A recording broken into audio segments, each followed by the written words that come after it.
Boa noite a todos, boa noite a todas, são 19h30. Vamos ouvir o clamor da terra e dos pobres? E aí, pessoal, tudo bem com vocês? Eu estou aqui na minha atividade sempre, na correria, tentando resolver as coisas, né?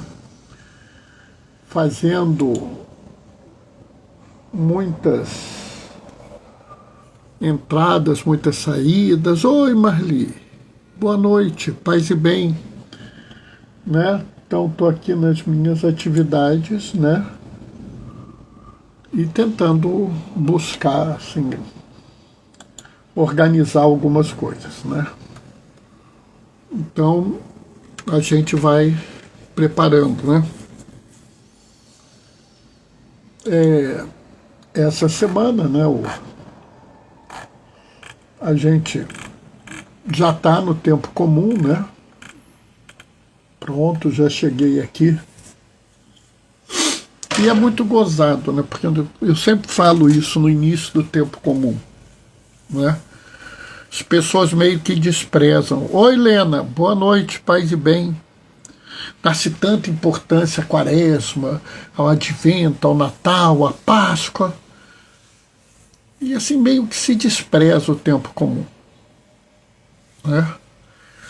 Como se o tempo comum não fosse importante. Eu até me chamo a atenção assim, que algumas pessoas fazem críticas do tipo assim: ah, se você não se preparar para a Quaresma, vai ser um tempo comum vestido de roxo. Como se o tempo comum fosse algo insignificante. Mas se você pensar bem, a gente vive a nossa vida inteira, praticamente, nesse tempo comum, no ordinário, no dia a dia, né? Quantas vezes nós vivemos momentos especiais na nossa vida, né? Eles são muito poucos, até porque se os momentos especiais fossem muitos, eles deixariam de ser especiais. Então a gente manifesta a nossa realidade, a nossa vida no dia a dia, no tempo comum. E é no tempo comum que a gente encontra as grandes verdades, as grandes questões, os grandes dilemas e as grandes soluções, né? Então, assim, vamos aproveitar o tempo comum também, né? Vamos levar essa atividade à frente. Vamos continuar nos preparando. Vocês estão se preparando para a campanha da fraternidade? Bernardo, é a Quaresma. Sim, sim. E eu desafio você a fazer um trajeto de conversão quaresmal melhor do que uma campanha da fraternidade. Porque, sabe, acho muito gozado que as pessoas propõem de trajeto quaresmal. Porque, essencialmente, o trajeto quaresmal é fazer tantos jejuns, tantas abstinências e fazer tais práticas religiosas. Mas, observa bem, você não fez uma análise de consciência, você não se propôs a um ato concreto. Ah, Bernardo, eu vou distribuir um pouco de comida para os pobres. Tá, como todo ano. Ou seja, você não muda nada. Então, a Quaresma anterior não serviu para nada.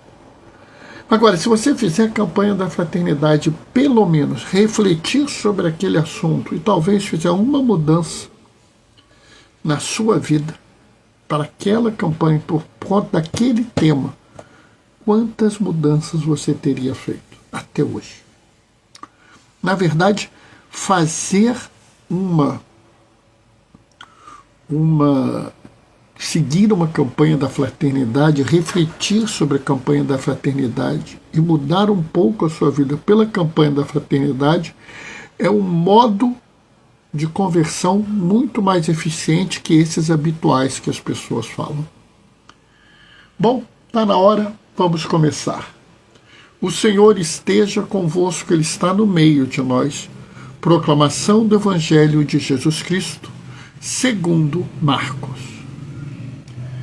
Naquele tempo, um leproso chegou perto de Jesus e de joelhos pediu: se queres, tem o poder de curar-me.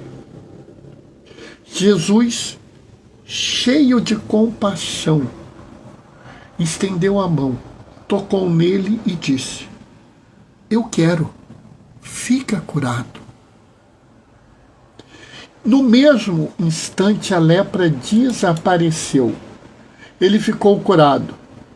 Então, Jesus o mandou logo embora, falando com firmeza: não conte nada disso a ninguém. Vai mostrar-te ao sacerdote e oferece pela tua purificação o que Moisés ordenou como prova para eles. Ele foi e começou a contar e a divulgar muito fato. Por isso Jesus não podia mais entrar publicamente numa cidade. Ficava fora em lugares desertos. E de toda parte vinham procurá-lo. Palavra da salvação. Essa passagem é conhecida, essa passagem ela tem várias camadas para a gente fazer a reflexão. Eu posso fazer uma reflexão pensando na compaixão de Jesus, e acho que você já ouviu alguém fazer essa reflexão, como Jesus amava os doentes. Eu posso fazer uma reflexão em torno do pedido de segredo que Jesus faz para o irmão leproso, né? E tenho certeza que alguém já falou para vocês do segredo messiânico, né, irmãozinho? Mas tem mais coisa. Eu posso falar da cura social, como eu falei outro dia, né? Um milagre, duas curas. Tem essa live aqui, falei há pouco tempo. Eu posso falar, talvez, e eu já fiz uma live falando sobre isso, do horror que é a regra da pureza. É. Porque a regra da pureza é tão absurda que tem uma coisa que talvez vocês não tenham notado. O maior motivo que Jesus falou para esse homem, para não contar a ninguém que ele havia tocá-lo, é porque quando ele toca em um leproso, ele se torna impuro pela lei. A regra da pureza é tão insana que aquele que é a absoluta pureza ao tocar no impuro se torna impuro. E é por isso que Jesus não pode mais ficar na cidade. Mas Bernardo, o padre, falou que não, porque tinha muita gente em volta dele. Eu sei que o padre falou isso porque é difícil. É difícil o padre dizer para você que as pessoas consideravam Jesus tão impuro que não queriam que ele entrasse na cidade. Mas essas pessoas eram os mestres da lei e os fariseus. O povo sabia que isso era besteira e o povo ia ao encontro dele. Mas ele não podia entrar na cidade porque pessoas presas à antiga religião seriam capazes talvez até de matá-lo porque ele estava impuro. Mas hoje eu quero falar para vocês uma outra reflexão. Me parece até que é de propósito, porque eu estou fazendo reflexões muito heterodoxas essa semana, muito diferentes. Mas, sinceramente, não é que eu queira, é que as leituras estão cabendo isso. E também porque algumas vezes a gente se lê as leituras, a gente se sente obrigado a fazer.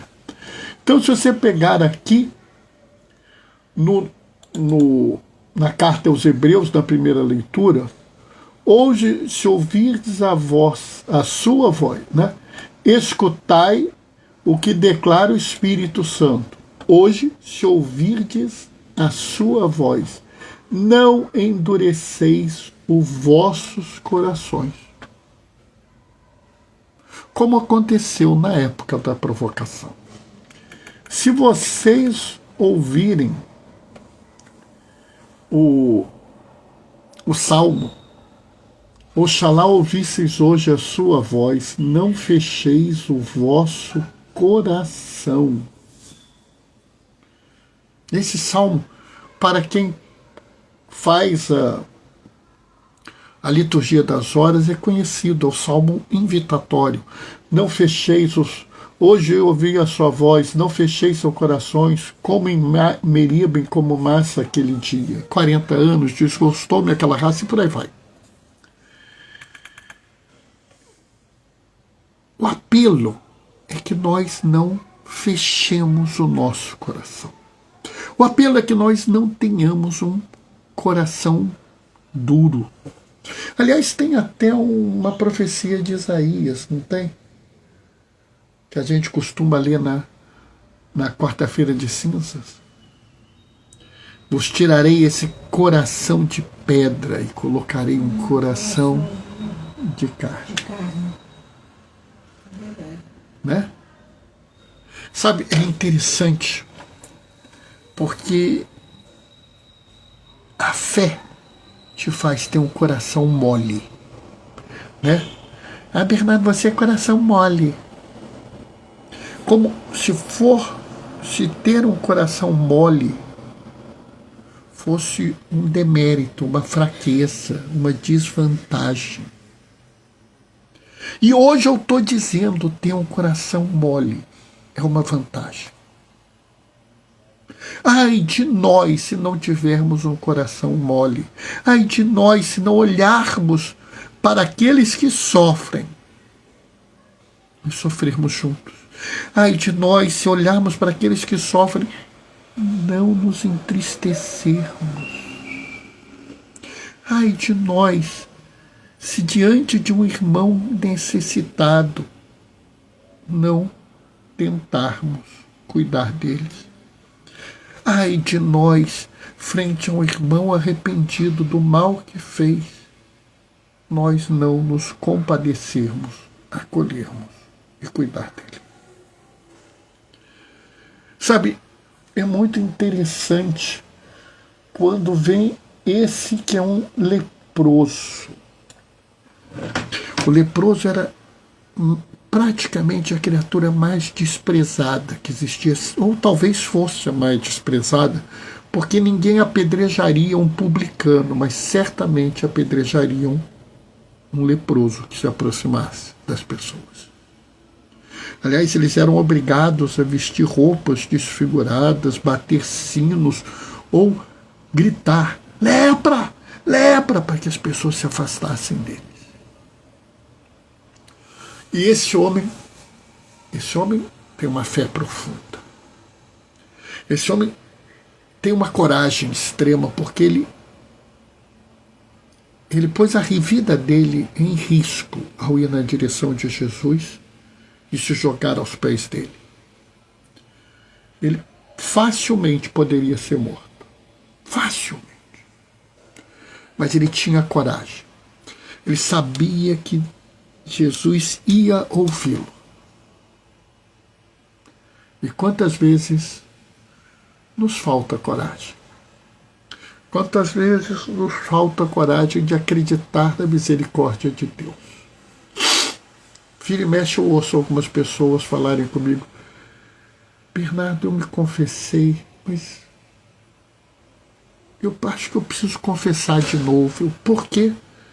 Porque não sei se o meu pecado foi perdoado. Eu viro e falo, você que tem que se perdoar, porque Deus já te perdoa há muito tempo.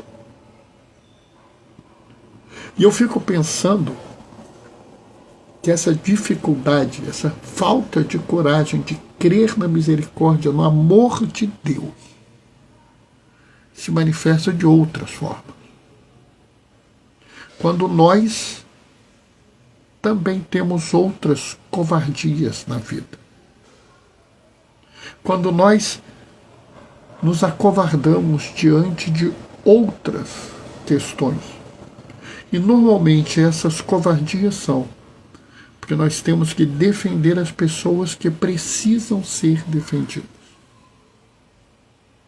Eu duvido que você veja pessoas se acovardando para defender um ator, um milionário, um desses influenciadores digitais famosos. Vai aparecer um monte de gente.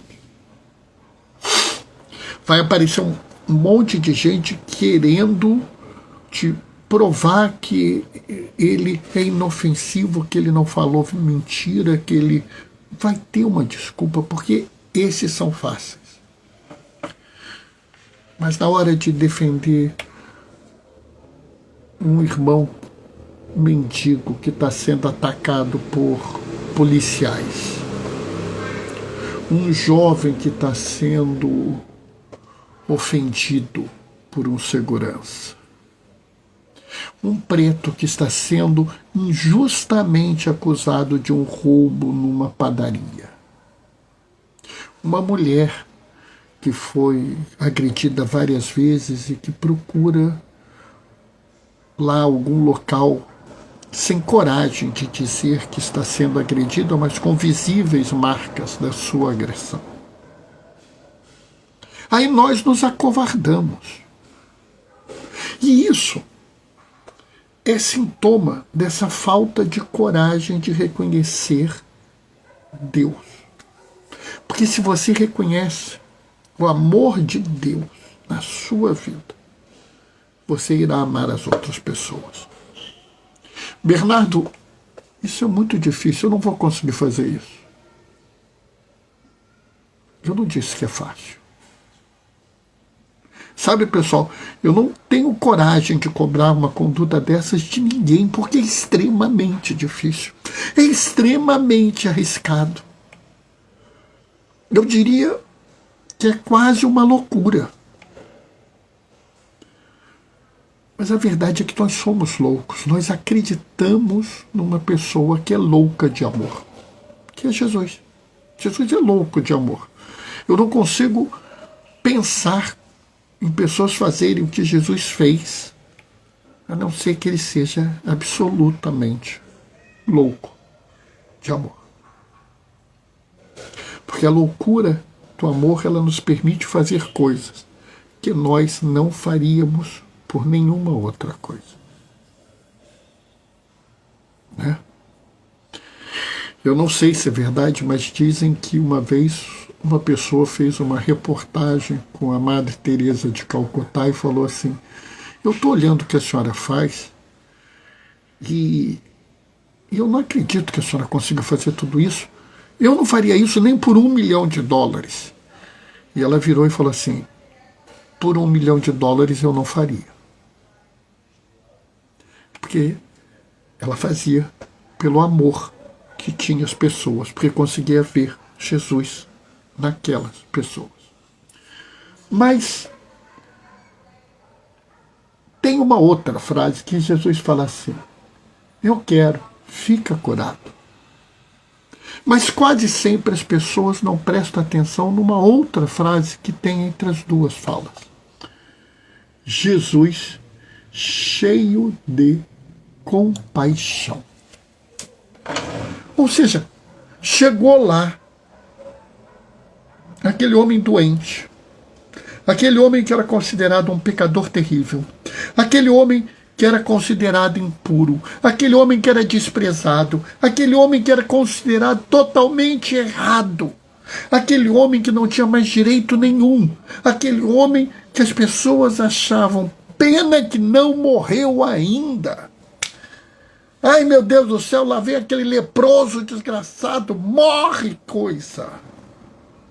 Era assim que ele era tratado. E esse homem chega para Jesus, invade o local que ele está, porque era essa a cabeça deles. Eles não tinham direito de estar naquele local. Ele não tinha direito de se dirigir a Jesus. Ele não tinha direito de falar com ninguém. Era assim que essas pessoas pensavam. Ele se joga aos pés de Jesus, o que já é um escândalo naquela época. E pede algo que era considerado por muitos uma blasfêmia. Se queres, tu pode me curar. Isso naquela época era um verdadeiro escândalo. Se você tem dúvida, lembra quando Jesus vira para um paralítico e fala: coragem, meu irmão, seus pecados estão perdoados, que as pessoas se revoltam contra isso. Imagina, ele pedia a cura da lepra. Sabe, pessoal, é um escândalo religioso, é um escândalo social absoluto isso. E frente a isso, Jesus não usa da regra religiosa rígida. Jesus não usa da lei da sociedade dura. Jesus não faz o que todos esperam que ele faça, que é condenar aquele desgraçado, expulsar aquele pária. Não. Jesus tem coração mole, coração de manteiga. Ele se enche de compaixão por aquele que sofre. Ele se enche de compaixão por aquele que é desprezado. Ele se enche de compaixão por aquele que é falsamente acusado. Ele se enche de compaixão por aquele que sofre com uma carga religiosa indevida. E cura ele. Num mundo onde cada vez mais se quer pregar uma religião rígida, dura, uma religião de preceitos imutáveis, de regras intocáveis, de doutrina absoluta. Eu vejo Jesus quebrando todas as regras, todas as convenções, todas as doutrinas, tudo, porque ele tem um coração de manteiga. Aquilo que te ofende, você tem um babaca, você tem um coração de manteiga, seu bobão, tu tem coração mole, tu tinha que ser mais duro. Esse é Jesus, né? Nádia Simoni, boa noite, paz e bem. Sabe, é isso que eu não entendo. É isso que eu não entendo na maior parte das pessoas que se dizem pregadoras. Porque uma pessoa religiosa, como a maior parte das pessoas religiosas, ela talvez não tenha conseguido compreender isso, porque os seus pregadores pregam algo que não é o que Jesus era. Talvez os pregadores falam que a regra é dura, a lei tem que ser cumprida. Esse é o preceito, não pode sair disso aqui. O documento tal falou isso, o catecismo não sei o que falou aquilo. O pastor não sei qual disse isso, o padre não sei quem disse aquilo. Não pode, não pode, não pode, não pode transigir. Isso é inaceitável. Isso aí que você está fazendo é pecado, não tem negociação. E aí a pessoa que não tem uma certa leitura de Bíblia, e isso é normal, porque a maior parte tem dificuldade mesmo, ouve isso e vive isso. Então a culpa às vezes não é sua que está me ouvindo. A culpa é daquele que ensinou isso para você. E o que ele ensina não é Jesus. Eu não sei o que ele está ensinando, mas não é Jesus. Porque se você olhar o Evangelho, Jesus é um homem de coração mole. Jesus é um homem flexível. Jesus é um homem ecumênico. É ecumênico. Quando ele está com os pagãos, ele toca os pagãos. Quando ele está com os judeus, ele abençoa os judeus. Porque para os pagãos o toque é importante, para os judeus o toque não pode ter. Quando ele vê o irmão leproso que não pode ser tocado, ele toca para que o irmão leproso se sinta acolhido, se sinta cuidado.